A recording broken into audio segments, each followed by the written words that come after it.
Welcome back, everyone. I know you've been waiting for the next installment in our watercolor crayon series, so here we go. First, I'll talk a little bit about the supplies I'm going to be using on this step.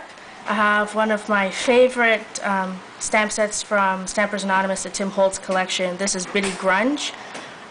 So we're going to be using that one. I've chose this circle stamp, which I really love out of that. I'm also going to use my black ink, archival black ink pad, some basic post-it notes.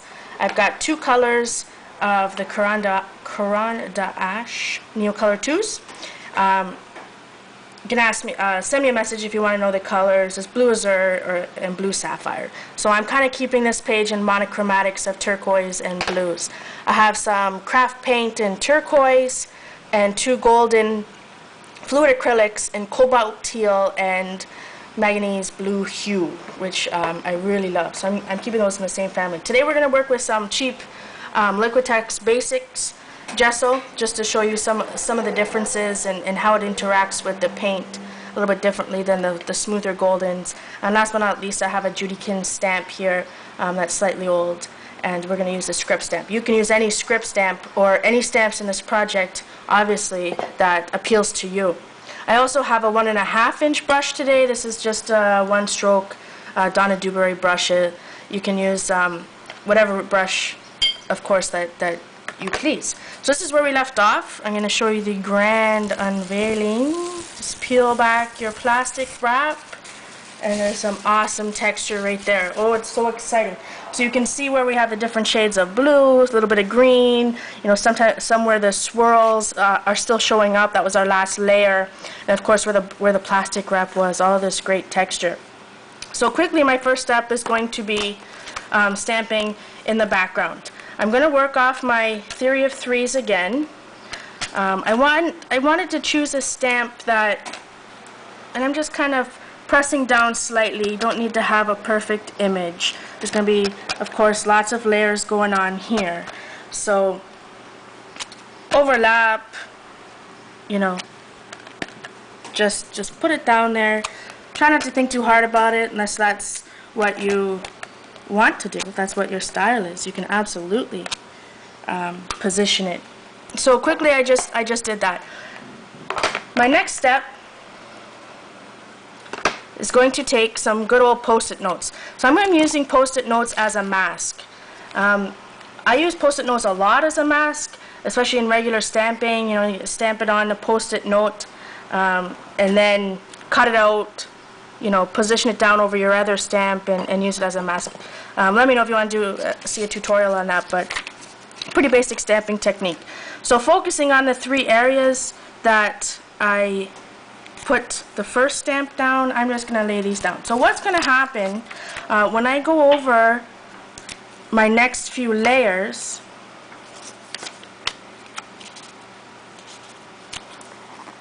with some gesso, the areas that the post-it notes are on are going to be protected by the backgrounds where the post-it notes are laid over are going to be protected by the post-it notes, and the gesso is not going to get there. So we're going to get this original texture from the watercolor crayons, because I really like how it looks, and I want to preserve some of that. I want to preserve some of that when I add all the other layers. So I don't worry too much that this one lifts up. It just means that I'm going to be more careful when I throw down my gesso. What you can do, obviously, if you got any repositionable adhesive, you can seal it all the way down. If you're worried, you can use a sponge to put down your gesso and paint mixture so it doesn't get under it. But I like it grungy, so I'm going to be a rebel and do it that way. So I'm going to take my Liquitex gesso and just pour a little bit. This is just working off a Ranger craft sheet. You can use a paint palette. I just didn't have one anywhere near me. Now what I want to do, you can, you know, either mix, just take your brush and mix it so that there's some water in there. I don't want this a full gesso strength because I still want to have some of the background peek through. Or you can take your mini mister and add a bit of water. Don't ever be afraid to use your mini mister. What a great invention that is. So a lot runnier, shall we say, than normal gesso. So I'm going to start just applying it wherever. And so you can still see the background, still showing through. You can still see some blue. Depending on what color watercolor crayons or wax pastel, watercolor pastels, which is what these portfolios are on, because I'm using so much water in my gesso, you see how it's kind of pooling? Because you remember, it's waxy, right? Or oily as these are. So you're just going to get a different look and just that much more texture. So I'm not too worried about, like, I'm trying to hold down the post-it note while I'm painting it down. But I'm not worried about brush strokes. Like I said, use a sponge. That will give you some cool texture. You can use a makeup sponge. You can use a sea sponge or some of those yellow ones, you know, you can buy at Michael's. It's all, you know, what kind of look you're going to go for. So I'm just kind of dabbing my paintbrush now because I want those somewhat peaks and valleys.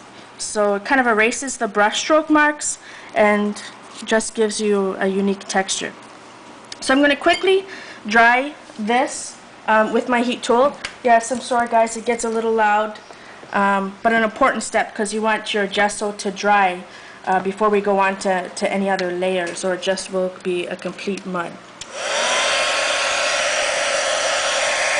Don't be afraid to add water to your gesso. Be cognizant though that if you're adding water to acrylic paints, it breaks down the polymer that's in there. So you may not, you know, you may not get the look that you're wanting to go for. You can buy different mediums, like you can use some gel medium or there's glaze mediums. The mediums are going to help your paint float, give it a little bit more translucency, some texture depending on what you buy, and you're not going to lose the integrity of the color, which is important. So yes, I water down like craft paints and stuff, but just be cognizant, you know, play around in your journal, see how different water and different different mediums work with your acrylic paints.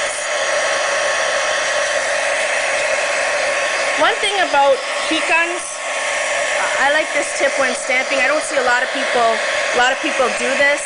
If you're heat embossing, one thing that I was taught a long time ago by Ranger is that when you first put your heat gun on, you want to hold it up against your arm until it's hot enough that you can't hold it there anymore, and then take it to your embossing powder. This will help. Obviously, you'll have less flyaways because your embossing powder is going to melt that much quicker. I really like that tip. Kind of heats up your heat gun before you throw it down. So because I added water to this, because I added water to that's you know, dried pretty good, except for maybe some of these spaces there. So I'm just gonna make sure my post-it notes are still down right. At this point, you can take post-it notes off, and you can take the post-it notes off, and then which I will do now, and I'll replace them before the next vid. So I'm running out of time here, guys. Really quickly, I'm going to go on to the next video. So please watch part 2.